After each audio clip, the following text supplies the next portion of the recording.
तो चूंकि हमारी पाठशाला का आविष्कार हो गया है, तो सबसे पहले तो मैं भेड़े साहब का आभार व्यक्त करना चाहूंगा कि उन्होंने हमें पाठशाला खोलने के लिए अपनी खोली थी। भेड़े साहब आपका बहुत बहुत धन्यवाद।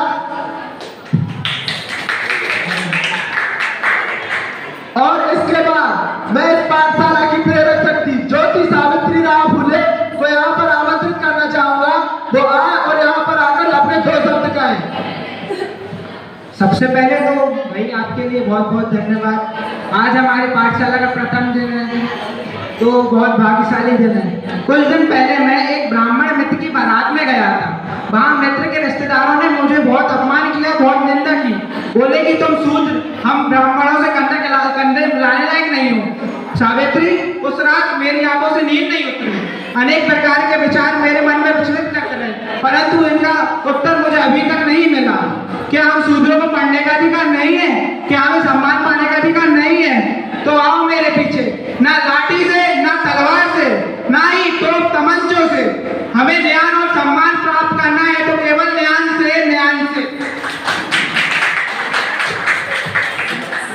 इसलिए ज्ञान से ही हम शिक्षा प्राप्त कर सकते हैं। अगर ज्ञान है तो हम हैं, ज्ञान है तो हम इस पाठशाला में। इसलिए हमें ज्ञान से ही शिक्षा प्राप्त करना है।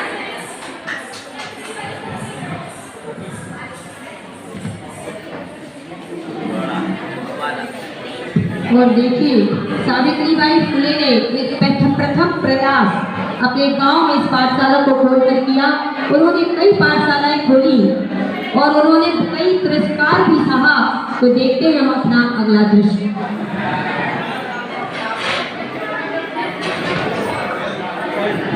चल है और अपन भी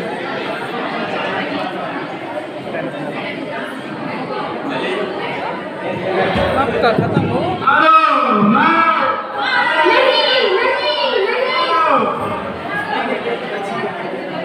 क्यों मार रहे हो आप लोग? क्या आप लोग नहीं चाहते आपके बुजुर्ग शिक्षित हो, हमारे गांव का नाम रोशन करें? नहीं चाहते, हम नहीं पढ़ाना चाहते हैं। तुम पढ़ाओ हमारी लड़की को, सुधर जाती थी। चले घर से।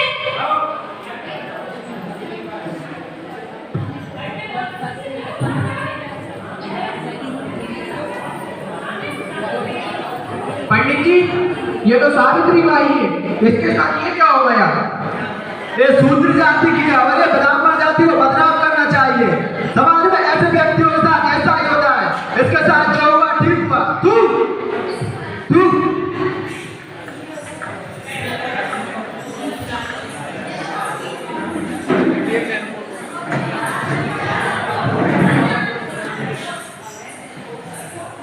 क्या हुआ सावित्री? इन गांव वासियों ने और ऊंची समाज के लोगों ने मुझ पर कीचड़ पत्थर फेंके। ये ऊंची समाज वाले कर भी क्या सकते हैं? हम पर कीचड़ ही फेंक सकते हैं।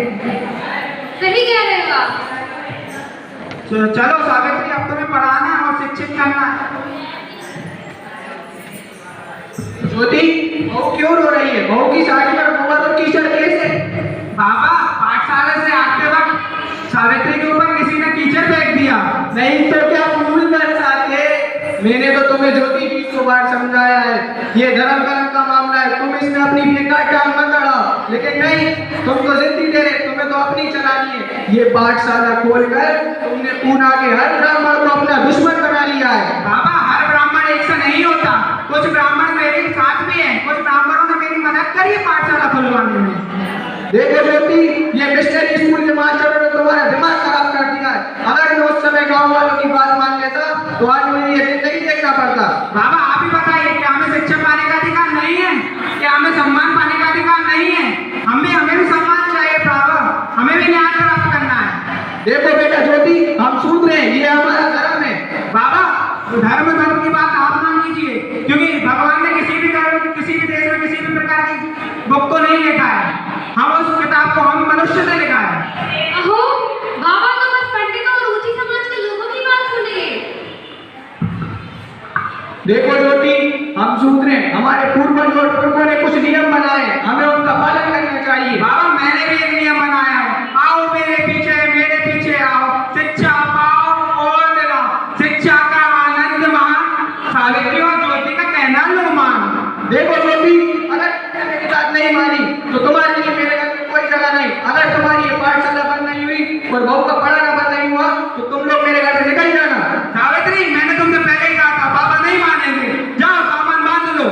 ज्योति तुम पागल हो गए, निकल जाओ घर से। चलो सावित्री, घर छोड़ना पड़ेगा।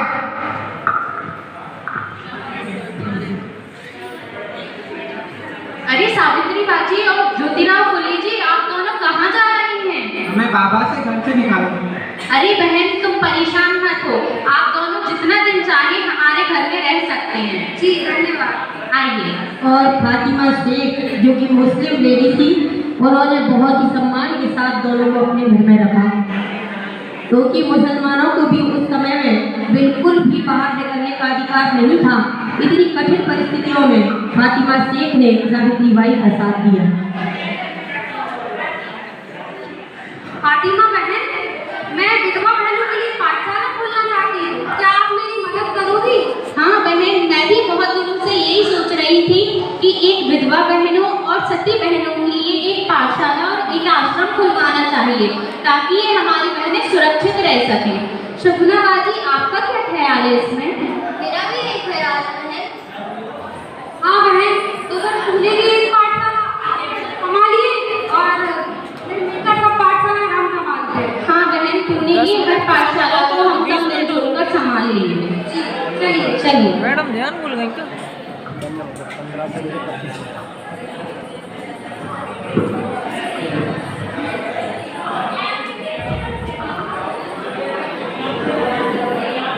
और देखते फिर अगला दृश्य कि महिलाओं की क्या हालत थी हमारी स्वतंत्रता प्राप्ति के पहले।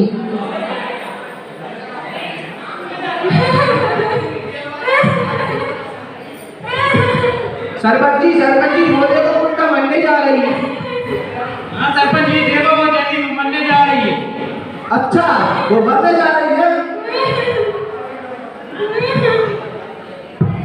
अरे जा उल्टा, मत हो जा। तुझे प्रार्थना जाती हो, मत तुझे जाती हो, बदला कर रखा। चल, भाई इसको क्यों मार रहे हो? अरे बहन, बहन रुको रुको रुको, बहन क्यों मार रही हो?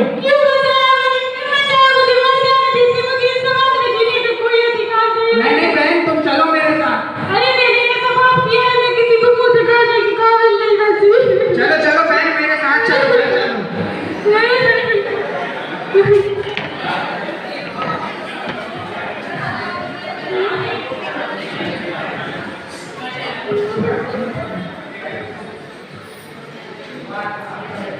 लो सावित्री, ये भाई मरने जा रही थी। अरे बहन, क्या हुआ? अरे मैं इस सवाल में मुंह दिखाने की काबिल नहीं। बहन, जो हो गया तो हो गया, अब तुम्हारे बच्चे को हम अपना नाम देंगे और तुम हमारी पाठशाला खुलवाने में मदद करिएगा।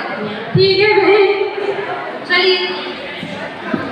और देखिए यशवंत राव काशीबाई को भी अपने घर ले आते हैं और काशीबाई के घर पुत्र रत्नी की प्राप्ति होती है, जिसका नाम यशवंत राव रखते हैं। ज्योतिबाई और सावित्रीबाई फुले और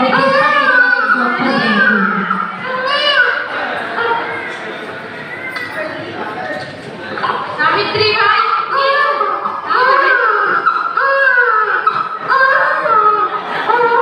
अभी तुम्हारी जिम्मेदारी है, तुम इसे खूब पढ़ाना लिखाना और इसको इतना काबिल बनाना कि ये तुम्हारा नाम रोशन करे। हाँ बहन, मैं इसको पढ़ाऊंगी लिखाऊंगी और अब मैं इसको गांव का बहुत बड़ा डॉक्टर बनाऊंगी। ठीक है बहन, तुम्हारे घर का सारा काम मैं कर लूंगी। हाँ बहन। और यशवंत राव डॉक्टर बन के आ रहा है और समाज में बहुत बुरी सोनिक नामक प्लेग फैल चुका है। और देखिए यशवंत राव का आगमन, क्योंकि जब कोई बाहर से आता है तो ट्रेन और प्लेन मिस हो जाते हैं, तो हमें सावित्री? का इंतजार करना नहीं पड़ता। सावित्री, आज हमारा मुर्गा घर आ रहा है। क्या ये हाँ, हमारा मुर्गा घर आने वाला है। अच्छा, यशवंत आने वाला है। मैं उसके मनपसंद की भोग बनाऊंगी, खाना बनाऊंगी। हाँ, उसके आने की तैयारी करो। हाँ, मैं उसके मनपसंद का खाना बनाऊंगी। आज हमारा बेटा आने वाला। हाँ, आई आई बाबा, आई बाबा, आई मैं आ गया। सावित्री देखो, हमारा मुर्गा आ गया। आई क्या? आई मैं आ गया। यशवंत तुम आ गए? जी आई मैं आ गया। मैंने सुना है शहर जाके तुम बहुत बड़े डॉक्टर बन गए हो। जी आई, आपकी लगन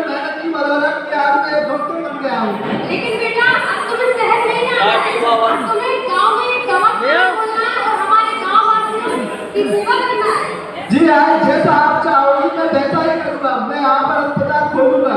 हाँ जाओ पापा फूल लाओ। जी आई। मेरा मुर्गा आ गया। कैसा है रे तू? जी बाबा मैं ठीक हूँ, आप कैसे हो? मैं भी ठीक हूँ। जाओ कुछ खा पी लो। जी बाबा। भागो भागो, गाँव में प्लेग की बीमारी फैल गई। भागो भागो भागो। देखिए, बुले सोनिक नामक प्लेग उस समय फैला था जब सावित्री बाई थी। और देखिए अगला दृश्य।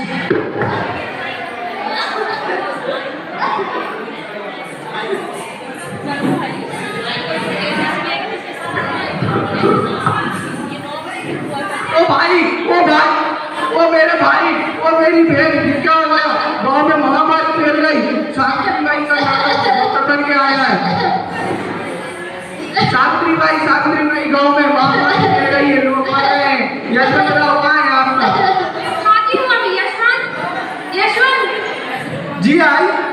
गाँव में महामारी फैल गई है, तुम्हें इलाज करना है। चलो मैं तुम्हारे साथ चलती हूँ। जी आई, हम चलते हैं।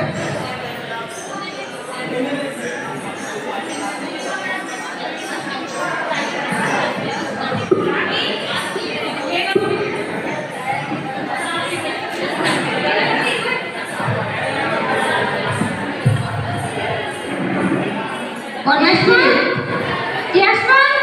सावित्री बाई एक बच्चे को बचाते बचाते भाई आपको क्या हुआ? बेटा इसको भी प्लेग हो गया है। इलाज करो। जी आई, मैं इसका इलाज जरूर करूंगा। आई आपको क्या हो गया? आई बेटा ये तो संसार का नियम है। संसार के नियम को कोई नहीं बदल सकता। चुप हो जाओ। अरे यशवंत बेटा तुम रो मत। तुम्हारी आई ने इस गांव के लिए जो भी उत्थान किया है, तुम अपनी आई की तरह इस गांव के सभी लोगों के लिए उत्थान करो और ये ब्लैक महामारी से सभी गांववासियों की जान को बचाओ। मेरी आई तो अब इस दुनिया में नहीं रही, लेकिन मैं आई का सपना जरूर पूरा करूंगा। मैं अपने गांव में जरूर एक बड़ा सा अस्पताल खोलूंगा। और देखिए सावित्री बाई की कहानी यही खत्म होती है।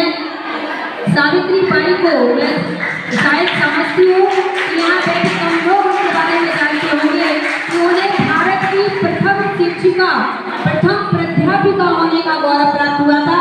और सावित्री बाई फुले को आज भी महाराष्ट्र में क्रांति ज्योति सावित्री बाई फुले के नाम से जाना जाता है। और उनमें सिर्फ एक मिनट में बताना चाहूंगी कि उनको किस सम्मान से नवाजा गया कि सावित्री बाई फुले को शिक्षा के क्षेत्र में अतुल्य योगदान के लिए परिवार को ब्रिटिश सरकार द्वारा 16 नवंबर 1852 में उन्हें सम्मानित किया गया। सावित्री बाई फुले को संपूर्ण भारतवर्ष में, खासकर महाराष्ट्र के पुणे में सिटी कॉर्पोरेशन द्वारा उनकी याद में एक स्मारक बनाया गया। और 10 मार्च 1998 को एक डाक पोस्ट की उनके सम्मान में एक डाक टिकट जारी किया गया और सावित्री बाई फुले के नाम से विश्वविद्यालय बनाया गया। तो ये थी भारत की प्रथम महिला शिक्षिका होने का गौरव जिन्होंने प्राप्त किया है। सावित्री बाई फुले की मीरा की अमर शक्ति जहर से मर नहीं सकती और झांसी वाली रानी किसी से डर नहीं सकती। मदर टेरेसा, कल्पना हो, पीटी उषा या सानिया, प्रतिभा पाटिल, इंदिरा गांधी या आनंदीबाई जैसी नारियां, दलित राष्ट्रपति द्रौपदी मुर्मू भर रही अपने कर्तव्यों की उड़ान और बनी है वंचितों की आन बान और शान। क्रांति ज्योति सावित्री जी बनकर इतिहास बदल देती है नारियां। विश्व अब तुम लो ये जान, अब विश्व तुम लो अब ये जान, ना कोई शिकायत ना कोई थकान, एक भारत की नारियां। और यहाँ बैठी सारी नारियों के सम्मान में, जजेस के सम्मान में कहूंगी, वहाँ भी नारियां हैं कि हम भारत की नारियां और उठती हुई चिंगारियां। मत समझो तुम हमें फूलों की क्यारियां, मत समझो तुम हमें फूलों की क्यारियां। इन्हीं शब्दों के साथ मैं अपनी वाणी को विराम देती हूँ। क्रांति ज्योति सावित्री बाई